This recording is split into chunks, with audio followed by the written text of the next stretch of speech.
Salam, berita kebenaran hari ini dengan judul Pertumbuhan Iman.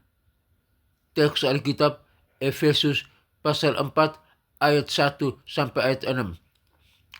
Dalam Efesus pasal 4 ayat 1 sampai ayat 6, Rasul Paulus menekankan pentingnya dasar yang kuat untuk pertumbuhan iman. Bagaimana kita dapat membangun dasar yang kuat untuk pertumbuhan iman kita? Ada 3 kebenaran penting yang perlu kita simak, yakni 1. Panggilan untuk hidup yang layak. Efesus 4 ayat 1. Rasul Paulus memanggil jemaat Efesus untuk hidup yang layak di hadapan Tuhan. Kita juga harus memahami bahwa kita telah dipanggil untuk hidup yang layak di hadapan Tuhan. Kebenaran yang kedua, kesatuan dalam tubuh Kristus. Efesus pasal 4 ayat 2 sampai ayat 3. Rasul Paulus menekankan pentingnya kesatuan dalam tubuh Kristus. Kita harus berusaha untuk mempertahankan kesatuan dalam tubuh Kristus. Kebenaran yang ketiga, satu Tuhan, satu iman, satu baptisan. Efesus pasal 4 ayat 4 sampai ayat 6. Rasul Paulus menekankan bahwa dalam satu Tuhan, satu iman, dan satu baptisan, kita harus memahami bahwa kita semua memiliki satu Tuhan, satu iman, dan satu baptisan yang sama. Dengan demikian, dasar pertumbuhan iman kita adalah panggilan untuk hidup yang layak, kesatuan dalam tubuh Kristus, dan pengakuan akan satu Tuhan, satu iman, dan satu baptisan. Mari kita membangun dasar yang kuat untuk pertumbuhan iman kita.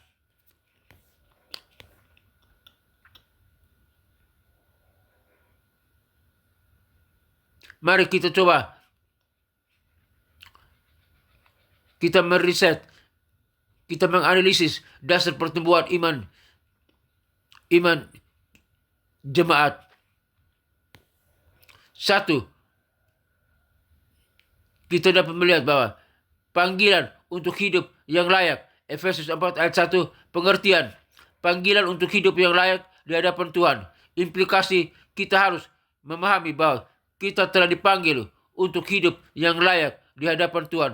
Aplikasinya, kita harus berusaha untuk hidup yang layak di hadapan Tuhan dengan mematuhi perintah-perintahnya.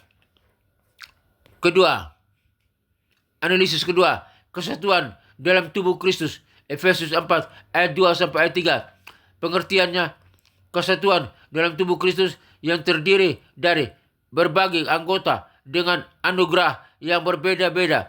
Implikasi, kita harus berupaya untuk mempertahankan kesatuan dalam tubuh Kristus. Aplikasinya, kita harus berusaha untuk memahami dan menghargai anugerah yang berbeda-beda dalam tubuh Kristus. Yang ketiga, satu Tuhan, satu iman, satu baptisan. Efesus 4 ayat 4 sampai 6. Pengertian, pengakuan akan satu Tuhan, satu iman, dan satu baptisan yang sama. Implikasinya, kita harus memahami bahwa kita semua memiliki satu Tuhan, satu iman, dan satu baptisan yang sama. Aplikasinya, kita harus berusaha untuk mempertahankan kesatuan dalam pengakuan akan satu Tuhan, satu iman, dan satu baptisan. Analisis yang keempat, dasar pertumbuhan iman. Pengertian, dasar pertumbuhan iman dalam panggilan untuk hidup yang layak, kesatuan dalam tubuh Kristus, dan pengakuan akan satu Tuhan, satu iman, dan satu baptisan. Implikasi, kita harus memahami bahwa dasar pertumbuhan iman kita adalah panggilan untuk hidup yang layak, kesatuan dalam tubuh Kristus, dan pengakuan akan satu Tuhan, satu iman, dan satu baptisan. Aplikasi, kita harus berusaha untuk membangun dasar yang kuat untuk pertumbuhan iman kita dengan mematuhi perintah-perintah Tuhan, mempertahankan kesatuan dalam tubuh Kristus, dan mempertahankan pengakuan akan satu Tuhan, satu iman, dan satu baptisan. Biarlah Tuhan Yesus memberkati kita semua, jemaat Tuhan dimanapun berada. Biar iman kita makin bertumbuh, meningkat bagi kemuliaan nama Tuhan Yesus Kristus dan jadi berkat bagi banyak orang di seputar kita. Haleluya, haleluya, amin.